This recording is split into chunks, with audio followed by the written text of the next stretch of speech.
Alright guys, AC evaporator install part 2.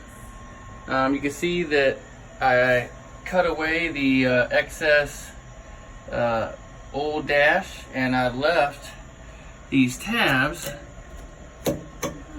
because I'm going to drill holes in them, and that is what I will hang my harnesses from, instead of drilling holes into the cowling here. Next, I'm going to use Prep-All, and I'm going to prime a couple of the bare metal surfaces that are here where I ground away to make it flat. And then the Dynamat, I can't ever say it, is going in.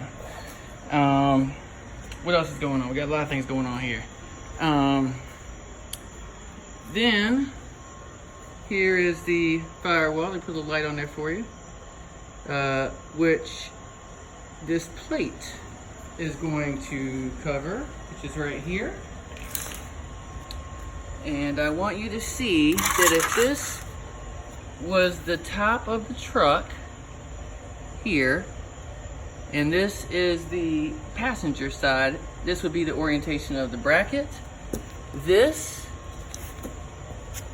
bracket that I very crudely made is going to go right here, and the ground away spots are where I'm gonna tack weld it. I had the clearance for this bolt that's going here. I don't know if it's important, but it doesn't matter because it's going in, and it'll go like this.